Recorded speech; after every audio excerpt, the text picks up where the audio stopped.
Hello everyone, this is Justin of Justin and Max Games, and I'm going to be doing a quick review today of the expansion to Dinosaur Island called Dinosaur Island Totally Liquid. It's about a year old or a little bit more now. We have a cool first player token that Mom was able to acquire. And as you can see from the table here, I'm alone. Max is not here, and that's because he is miniatures painting. How did this happen? Well, we've always liked painting miniatures, and this is a completely separate issue. But Mom bought a Kickstarter version of Edge of Darkness, which came with a bunch of miniatures, and then she bought a bunch of paint, and she decided to paint the miniatures. So now I guess we're getting into wargaming, because even though that's not a war game, I ended up buying, because of Black Friday and stuff like that, a whole bunch of minis to paint, and so Max is painting them, and I'm painting other guys. This is how gaming goes, right? You understand totally. Anyway, so getting back to the game at hand, if you look at the table, it is a lot going on, and this is just a 3-player setup. We used all the modules.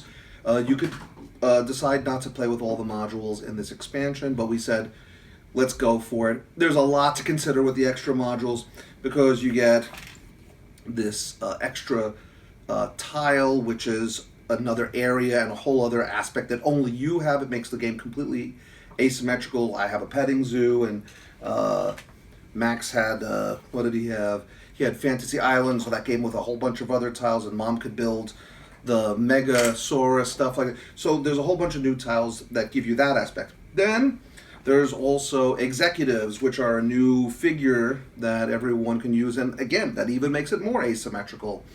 There's additional plot twists and some other things that are added to the games. And of course, what makes it totally liquid is now you have another dino faction, or in this case, prehistoric marine reptiles.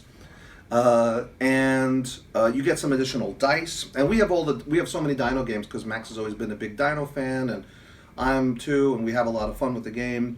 There's some extra specialists. So how does the game play? The gameplay doesn't really that much different than the original, with the exception of usually when you're doing your building phase 3, you get to do things also on your special facility. There's a lot to consider when you're playing with all the modules.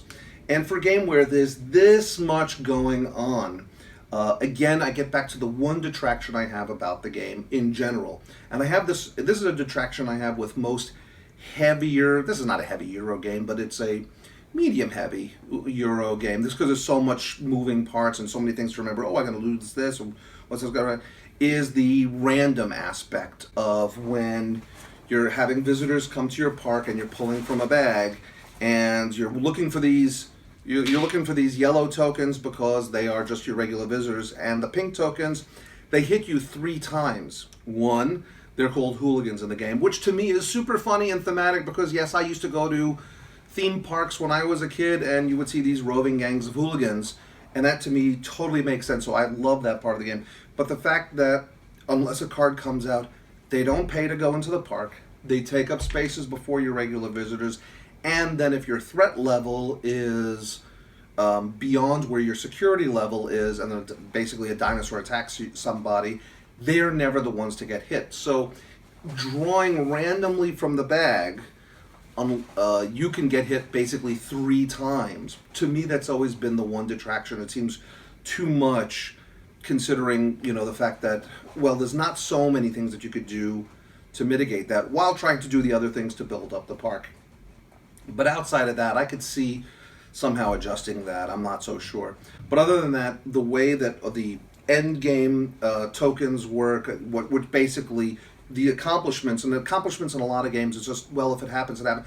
In this game, the accomplishments is the timer for the game, so that if you're accomplishing things that are the special objectives, that's what will tell you how long the game will last. And you could do a short game, a medium long game, and a long game.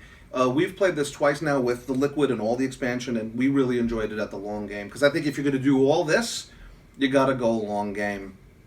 So overall, I gave this a very high rating. Max was at a perfect 10. Because of the hooligan issue, I'm at an 8.5.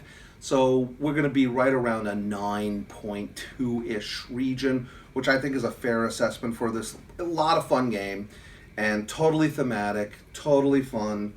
Excellent as if you have the table room and you have the time and you can remember all the various things that you have to do. Dinosaur Island, totally liquid. Excellent game.